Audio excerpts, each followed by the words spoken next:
প্রিয় শিক্ষার্থী, সবাইকে সালাম ও শুভেচ্ছা জানাচ্ছি আজকের আমাদের অনলাইন ক্লাসে। আজকে যথারীতি আমরা তথ্য যোগাযোগ প্রযুক্তি বিষয়ের দ্বিতীয় অধ্যায়ের আমরা কম্পিউটার নেটওয়ার্ক ও ইন্টারনেট নিয়ে আলোচনা করব। তো আমার প্রত্যেকটি ক্লাস মূলত প্রেজেন্টেশন ভিত্তিক এবং আমি হোয়াইট বোর্ডে ক্লাসটি না নিয়ে আমি সরাসরি আমাদের কম্পিউটার স্ক্রিনের মাধ্যমে আমরা কম্পিউটার স্ক্রিন শেয়ার করে আমরা লেসনটা নেওয়ার চেষ্টা করব। তো যথারীতি আমরা আমাদের লেসনে চলে আসছি, আমি সময় ক্ষেপণ না করে যথারীতি ক্লাসে চলে আসছি। আমরা আজকে যেটা বলছিলাম কম্পিউটার নেটওয়ার্ক নিয়ে আলোচনা করব। চিত্রে আমরা একটা ছবি দেখতে পাচ্ছি যেটা কম্পিউটার নেটওয়ার্ক কিংবা ইন্টারনেটের সাথে যায় এমন একটি চিত্র। যেমন শুরুতে আমরা একটা চিত্র দেখার চেষ্টা করছি, যেমন আমরা ছবিতে কি দেখতে পাচ্ছি। যদি আমি তোমাদের উদ্দেশ্যে প্রশ্নটা করতে চাই, তাহলে যদিও বা সরাসরি তোমাদের সাথে আমার এই মুহূর্তে আমি কানেক্ট নেই, এটি যা সরাসরি রেকর্ড করার মধ্য দিয়ে ক্লাসটি আমাদের পেজে পোস্ট হবে। যদি এই মুহূর্তে যদি যারা যেভাবে শুনতে পাচ্ছ, যদি আমি প্রশ্ন করি ছবিতে আমি কি দেখতে পাচ্ছি, তাহলে তুমি নিজে চিন্তা করে দেখো এই মুহূর্তে তোমার উত্তরটি কি হওয়ার কথা, কিংবা সরাসরি ক্লাস যদি জিজ্ঞেস করতাম তাহলে তোমরা কি বা বলতে। নিশ্চয়ই আমরা বলতাম কয়েকটি কম্পিউটার। খুব ভালো। এবার দ্বিতীয় ছবিতে যে আমরা যাচ্ছি, দেখো এইখানে যে ছবিগুলো আমরা দেখতে পাচ্ছি, এই ছবিগুলোর মধ্যে অর্থাৎ কম্পিউটারগুলোর মধ্যে কোনো যোগাযোগ হচ্ছে কিনা, অর্থাৎ একটা কম্পিউটারের সাথে একটা কম্পিউটারের মধ্যে এই মুহূর্তে কোনো যোগাযোগ হচ্ছে এমন কোনো কিছু আমরা বুঝতে পারছি কিনা। এমন প্রশ্ন যদি হয় তাহলে উত্তরটি আসবে অবশ্যই না। এরপর আমরা এখন আটটা চিত্র দেখতে পাচ্ছি। এই চিত্রের মধ্যে যদি আমরা যদি বলা হয় ছবিতে আমরা কি দেখতে পাচ্ছি, তাহলে এটার উত্তর আমরা কি বলবো? এটার উত্তর নিশ্চয়ই আমরা বলবো কম্পিউটারগুলোর মধ্যে যোগাযোগ হচ্ছে, অর্থাৎ একটা কম্পিউটারের সাথে আরেকটা কম্পিউটারের যোগাযোগ হচ্ছে। আর এই যে কম্পিউটারের সাথে কম্পিউটারের যোগাযোগকে বলে নেটওয়ার্ক। আমি আবার বলছি, কম্পিউটারের সাথে কম্পিউটারের যোগাযোগকে বলে কম্পিউটার নেটওয়ার্ক। যেটা আমরা চিত্রের মাধ্যমে যে কানেক্টিং হচ্ছে সেটা আমরা বুঝতে পারছি, অর্থাৎ একটা কম্পিউটারের সাথে একাধিক কম্পিউটারের কানেক্টিভিটিটা আমরা দেখতে পাচ্ছি। আমরা পরবর্তী মূলত আজকে ক্লাস শেষ করার পর আমরা কি জানতে পারবো সেটা হচ্ছে কম্পিউটার কি, অর্থাৎ কম্পিউটার নেটওয়ার্ক কি আমরা তা বলতে পারবো। এরপর আছে ইন্টারনেট কি তা আমরা বলতে পারবো। সর্বশেষ নেটওয়ার্ক ও ইন্টারনেটের মধ্যে পার্থক্য আমরা করতে পারবো। এবার আমরা একটা চিত্র দেখতে পাচ্ছি। যদি প্রশ্ন এমনটি হয় ছবিতে আমরা কি দেখতে পাচ্ছি, ছবিতে আমরা দেখতে পাচ্ছি তারের মাধ্যমে মানুষের যোগাযোগ ঘটছে এমন একটা চিত্র আমরা দেখতে পাচ্ছি। এবার আমরা আরেকটা ছবি দেখি। ছবির মধ্যে আমরা কি দেখতে পাচ্ছি, এই ছবির মধ্যে ঠিক একইভাবে আমরা তারবিহীন মানুষের যোগাযোগ হচ্ছে। এটিও যোগাযোগ মানুষে, দ্বিতীয়টিও কিন্তু মানুষের মধ্যে যোগাযোগ, তবে একটি হচ্ছে কি তারের মাধ্যমে, আরেকটা হচ্ছে তারবিহীন।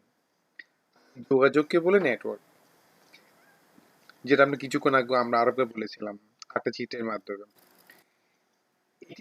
আমরা আসি, ছবিতে আমরা কি দেখতে পাচ্ছি, তাহলে আমরা দুটো কম্পিউটার, অবভিয়াসলি আমাদের এই উত্তরের মানে প্রশ্নের উত্তরে কিন্তু এটি আসবে। এবার এদের মধ্যে কি কোনো যোগাযোগ আছে কিনা, অর্থাৎ আমরা একটা ল্যাপটপ দেখতে পাচ্ছি, একটা ডেস্কটপ কম্পিউটার দেখতে পাচ্ছি, দৃশ্যগতভাবে আমরা দুটো কম্পিউটারের মধ্যে যোগাযোগ ঘটছে এমন কি কিছু মনে আছে, মানে মনে হচ্ছে কিনা। এর উত্তর যদি হয় নিশ্চয়ই আমরা সবাই বলবো না। এবার পরটাতে গেলাম, এখানে ঠিক একইভাবে আমরা দুটো ল্যাপটপ দেখতে পাচ্ছি, সেটা ল্যাপটপ হতে পারে কিংবা ডেস্কটপও হতে পারে। তাহলে যদি প্রশ্ন করা হয় ছবিতে আমরা কি দেখতে পাচ্ছি, তাহলে এক্ষেত্রে আমরা বলবো তারের মাধ্যমে একটি কম্পিউটারের সাথে আরেকটা কম্পিউটারের যোগাযোগ। এবার একইভাবে আমরা প্রথম আমরা ব্যক্তির ক্ষেত্রে বলেছিলাম, এখন আমরা কম্পিউটার ক্ষেত্রে চিন্তা করছি। প্রশ্ন হচ্ছে ছবিতে আমরা কি দেখতে পাচ্ছি। তাহলে তোমরা যেভাবে যেখান থেকে বসে ক্লাসটি নিচ্ছ, যদি এই প্রশ্ন যদি আমি ক্লাসে করতাম অর্থাৎ সরাসরি তোমাদেরকে করতাম, তখন তোমরা কিভাবে বলতে, ঠিক একইভাবে তোমরা মনে মনে প্রশ্নের উত্তরটা দিতে পারো।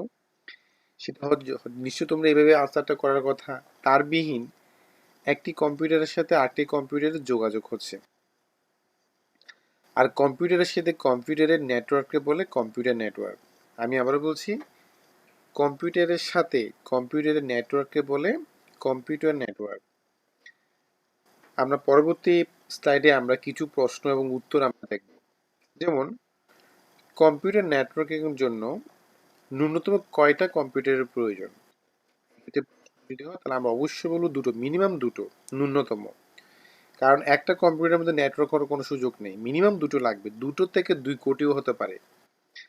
আচ্ছা, এরপরে যাচ্ছি আমরা, নেটওয়ার্ক মাধ্যম কয়টি হতে পারে? এক্ষেত্রে আমরা বলবো দুটো। এই ধরনের প্রশ্নগুলো আমাদের এমসিকিউতে সচরাচর আসে। এই প্রশ্নে আমরা দেখতে পাচ্ছি নেটওয়ার্ক মাধ্যমগুলি কি কি হতে পারে। একটা হচ্ছে কি তার মাধ্যম, একটা হচ্ছে কি তারবিহীন মাধ্যম, যেটা আমরা কিছুক্ষণ আগে আমরা প্রেজেন্টেশনের মাধ্যমে দেখেছি। পরবর্তীতে যাচ্ছি, অবস্থানগত দিক দিয়ে নেটওয়ার্ক কেমন হতে পারে। সেক্ষেত্রে এটার উত্তর হতে পারে সাধারণত স্থানীয়ভাবে নেটওয়ার্ক গঠিত হয়। 5 নম্বর প্রশ্ন, ডেটা ডেটা আদান প্রদানের জন্য কি কোনো নিয়ম কানুন আছে কিনা? হ্যাঁ, অবশ্যই আছে। এবং ডেটা আদান প্রদানের নিয়ম কানুন গুলোকে কি বলে? এটার উত্তর আমরা বলবো প্রোটোকল। এবার আমরা একটা ছবি দেখতে পাচ্ছি, একটু খেয়াল করব। এই ছবিটি কি? এটি কি যদি প্রশ্নটি হয়? এখানে আমরা অনেকগুলো বিষয় দেখতে পাচ্ছি, যেটা আমরা এখানে ল্যাপটপ আছে, ডেস্কটপ আছে, সুইচ আছে। তাহলে এই যে সেটাকে বলা হচ্ছে একটি ওয়্যারলেস নেটওয়ার্ক।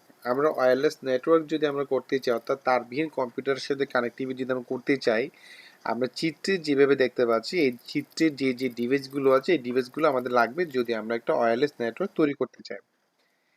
ঠিক একইভাবে আমরা আর একটা চিত্র আমরা দেখতে পাচ্ছি, এটিও যদি প্রশ্ন করা হয় এটি কি, ঠিক একইভাবে এটিও কিন্তু এক ধরনের একটা আমরা নেটওয়ার্ক, ওয়্যারলেস নেটওয়ার্ক সিস্টেম আমরা বলতে পারি। শুধু পার্থক্যটা আমরা সুইচের ক্ষেত্রে, এই যে আমরা এখানে দেখতে পাচ্ছি যে সুইচ আছে, এই সুইচটা একরকম, এটা হচ্ছে একরকম, শুধু পার্থক্যটা ওই রকমের মধ্যেই। এই দুই নেটওয়ার্কে কি প্রোটোকল ব্যবহৃত হয়েছে কিনা? অবশ্যই হ্যাঁ, কারণ এখানে একটা প্রোটোকল আছে বিধায় কিন্তু এই কাজটা সম্পন্ন করা যাচ্ছে। তাহলে এই দুই নেটওয়ার্ক সংযোগ হবে রাউটার দিয়ে, অর্থাৎ আমরা এখানেও রাউটার দেখতে পাচ্ছি, এখানেও রাউটার দেখতে পাচ্ছি। এই যে রাউটার দেখতে পেলাম, এই দুটো কম্পিউটার কানেক্টিভিটিটা কিভাবে হয়েছে সেটা আমরা এবার একটু দেখবো। প্রথমে পিসি, পিসি থেকে সুইচ, সুইচ থেকে রাউটার, রাউটার থেকে আবার সুইচ হয়ে কম্পিউটার, আবার কম্পিউটার থেকে সুইচ, সুইচ থেকে রাউটার, রাউটার থেকে সুইচ হয়ে কম্পিউটার। অর্থাৎ কানেক্টিভিটিটা কিভাবে এক প্রান্ত থেকে অপর প্রান্তে কানেকশনটা কিভাবে হচ্ছে সেটা আমরা আমাদের প্রেজেন্টেশনের মাধ্যমে বুঝার চেষ্টা করব। যে বিন্দুটা আমরা দেখতে পাচ্ছি, প্রথম পিসি, পিসি থেকে সুইচ, সুইচ থেকে রাউটার, রাউটার থেকে সুইচ হয়ে আবার কম্পিউটার। যেমন আমরা যদি এভাবে বলি, আমরা যে মোবাইল ফোনগুলো ব্যবহার করি, তাহলে এই মোবাইল ফোনগুলোর জন্য কি দরকার? দুই প্রান্তে দুজন ব্যক্তি অবশ্যই দরকার, দুজন ব্যক্তির হাতে মোবাইল দরকার। এবং যে আমি যেখান থেকে আমি যে ব্যক্তিকে আমি কলটা করব, আমি যদি আমার মোবাইল থেকে কল করতে চাই, অবভিয়াসলি আমার মোবাইল থেকে এই যে নেটওয়ার্ক থাকতে হবে, অর্থাৎ আমার মোবাইল যে কোনো একটা নেটওয়ার্ক টাওয়ারের মাধ্যমে আমার মোবাইল নেটওয়ার্ক আসবে, এবং আমি যাকে কল দিব ঠিক একইভাবে আমার টাওয়ার থেকে, অর্থাৎ আমার মোবাইল ফোনের টাওয়ার থেকে অপর প্রান্তে যিনি আছেন তার টাওয়ারে কিন্তু এই কানেক্টিভিটিটা থ্রো করার পর ওই টাওয়ার থেকে যিনি অপর ব্যক্তি থাকবেন ওনার ফোনে কলটা যাবে। মূলত এভাবেই কানেক্টিভিটিটা হয়। আর কিছু প্রশ্ন আমরা দেখব। সুইচের কাজ কি? তোমরা চেষ্টা করবে এখানে যেভাবে যে প্রশ্ন এবং উত্তরগুলো দেওয়া হচ্ছে এগুলো যার যার বাসায় নোট করে এগুলো রাখার জন্য, কারণ এই প্রশ্নগুলো খুব কমনলি আমাদের জীবন যে কোনো ধরনের সচরাচর পরীক্ষার ক্ষেত্রে এই প্রশ্নগুলো আসে। সুইচের কাজ কি? এর উত্তরে যদি আমরা লিখতে চাই তাহলে আমাদের লিখতে হবে, সুইচের কাজ হলো এক কম্পিউটার থেকে অন্য নির্দিষ্ট কম্পিউটারে যোগাযোগ করা। এরপর পরবর্তী প্রশ্ন, রাউটারের কাজ কি? রাউটারের কাজ কি এমন প্রশ্ন যদি আসে তাহলে এটার উত্তর আমরা বলবো একই প্রোটোকল বিশিষ্ট ভিন্ন ভিন্ন নেটওয়ার্ককে সংযুক্ত করা। এরপর 3 নম্বর আছে, ভিন্ন প্রোটোকল বিশিষ্ট ভিন্ন ভিন্ন নেটওয়ার্কে কি রাউটার সংযুক্ত করতে পারে কিনা? এক্ষেত্রে আমরা বলবো না। কথাটা আবারও বলছি, ভিন্ন প্রোটোকল বিশিষ্ট ভিন্ন ভিন্ন নেটওয়ার্কে কি রাউটার সংযুক্ত করতে পারে কিনা, এটার উত্তরে বলবো আমরা না। এবার আমরা একটা ভিডিও দেখি। Fun. If you can get 2 or more computers to play together, you have a network. If your friend can do it too, there's another network. But if you both agree that your networks will play the same way, now you can hook the two together. You have an internetwork. আমরা কিন্তু এই অংশে দেখতে পাচ্ছি ইন্টারনেটের যে বিষয়টা। আমি ইন্টারনেটের বিষয়টা আবার একটু দেখাতে, আমি যে ট্রেনে দেখাতে নেটওয়ার্ক থেকে মূলত আমরা এই যে আমরা নেটওয়ার্ক থেকে মূলত ইন্টারনেট এটিতে আসছে, এটা আমরা An আবার একটু দেখার চেষ্টা internetwork. করব। নেটওয়ার্ক থেকে ইন্টারনেট। তাহলে এই ভিডিওটা দেখা শেষ হয়েছে, পরবর্তীতে আমরা যাচ্ছি। তাহলে আবার প্রশ্ন যদি হয় ইন্টারনেট কি, এর উত্তর আমরা লিখব নেটওয়ার্কের সাথে নেটওয়ার্কের সংযোগকে ইন্টারনেট বলে। অর্থাৎ একাধিক নেটওয়ার্ক একসাথে যুক্ত হয়ে তৈরি হয় ইন্টারনেট। আবার বলছি, নেটওয়ার্কের সাথে নেটওয়ার্কের সংযোগকে ইন্টারনেট বলে। অর্থাৎ একাধিক নেটওয়ার্ক একসাথে যুক্ত হয়ে তৈরি হয় ইন্টারনেট। আমরা এবার নেটওয়ার্কের কিছু তথ্য আমরা দেখে নিব। দুই বা ততোধিক বস্তুকে কোনো কিছুর মাধ্যমে সমন্বয় করার প্রক্রিয়াকে নেটওয়ার্ক বলে। নেটওয়ার্ক, যেমন এটার বিবরণ যদি আমরা আরো ডিটেলসে যদি যেতে চাই, কেবল, মডেম বা স্যাটেলাইটের মাধ্যমে দুই বা ততোধিক কম্পিউটারকে সমন্বয় করার প্রক্রিয়াকে কম্পিউটার নেটওয়ার্ক বলে, যেটা আমরা চিত্রের মাধ্যমে দেখতে পাচ্ছি। কম্পিউটার নেটওয়ার্কের প্রকারভেদ। কম্পিউটার নেটওয়ার্ক হচ্ছে কি মূলত 4 প্রকার। একটা হচ্ছে কি প্যান, যেটাকে আমরা পার্সোনাল এরিয়া নেটওয়ার্ক বলি, LAN, local area network, MAN, metropolitan area network, then সর্বশেষ ওয়ান, যেটাকে আমরা ওয়াইড এরিয়া নেটওয়ার্ক বলি। এবার প্যানের এই যে আমরা কোন প্রযুক্তি এবং ছবিগুলো আমরা একটু দেখার চেষ্টা করছি। পার্সোনাল এরিয়া নেটওয়ার্কের মধ্যে মোবাইল ফোনের বিভিন্ন ধরনের জেনারেশন আমরা দেখতে পাচ্ছি, এটাকে আমরা পার্সোনাল এরিয়া নেটওয়ার্ক বলছি।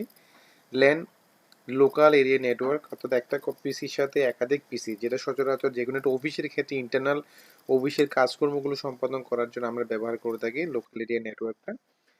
হচ্ছে ম্যান, যেটা মেট্রোপলিটন, যেমন একটা শহরের মধ্যে, যেমন একটা পুরো শহরের মধ্যে যদি আমরা একটা নেটওয়ার্ক যদি তৈরি করে নিতে চাই, এই ধরনের কাজের জন্য আমরা সচরাচর এই যে মেট্রোপলিটন এরিয়া নেটওয়ার্কটা ব্যবহার করে থাকি। যেমন একটা এক্সাম্পল হিসেবে যদি বলি, কক্সবাজার এখন বিভিন্ন গুরুত্বপূর্ণ পয়েন্টে সিসিটিভি ক্যামেরা বসানো হয়েছে।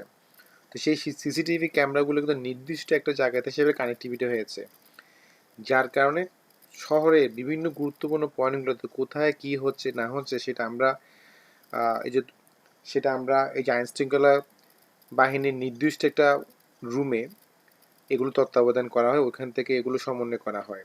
তো মূলত এই কাজটি করা হয়েছে মেট্রোপলিটন নেটওয়ার্ক এরিয়া নেটওয়ার্কের মাধ্যমে। সর্বশেষ আমরা দেখতে পাচ্ছি ওয়ান, যেটাকে আমরা ওয়াইড এরিয়া নেটওয়ার্ক বলছি। অর্থাৎ পুরো বিশ্বব্যাপী শুধুমাত্র শুধু দেশের মধ্যে সীমাবদ্ধ নয়, পুরো বিশ্বব্যাপী যদি আমরা যে নেটওয়ার্ক যেই সিস্টেমের মধ্যে এটি গঠিত হয়েছে, এই সিস্টেমটাকে আমরা ওয়াইড এরিয়া নেটওয়ার্ক বলছি। প্রিয় শিক্ষার্থী, মূলত আজকে এতটুকুই আমরা স্বল্প পরিসরে করার চেষ্টা করছি ভিডিওটা ছোট করার জন্য, কারণ তোমাদের বুঝতে যেন সুবিধা হয় এবং এটা যদি সংরক্ষণ করে রাখতে চাও সে কথা মাথায় রেখে। মূলত আমরা আজকে এতক্ষণ আমরা আলোচনা করছিলাম আমাদের দ্বিতীয় অধ্যায়ের কম্পিউটার নেটওয়ার্ক ও ইন্টারনেট নিয়ে আলোচনা করছিলাম। আজকে যে বিষয়টি এতক্ষণ পর্যন্ত যে বিষয়টি নিয়ে আমরা আলোচনা করেছি, অর্থাৎ আজকে যে ক্লাসটি হয়েছে, এই ক্লাসটি আমাদের কলেজের নিজস্ব যে ইউটিউব চ্যানেল আছে, কক্স গভর্নমেন্ট মহিলা কলেজ নামে যে ইউটিউব চ্যানেলটি আছে, সেই ইউটিউব চ্যানেলে কিন্তু আমাদের প্রত্যেকটি টিচারের ক্লাসগুলো ওখানে পাওয়া যায়। আমরা চাইলে ওইখান থেকে আমরা ডাউনলোড করে সচরাচর ব্যবহার করতে পারবো। তো প্রিয় শিক্ষার্থী, আজকে এই পর্যন্ত। সবাইকে সালাম ও শুভেচ্ছা জানিয়ে পরবর্তী ক্লাসে সবাইকে আবার আমন্ত্রণ জানিয়ে আজকের মতো শেষ করছি। ধন্যবাদ সবাইকে।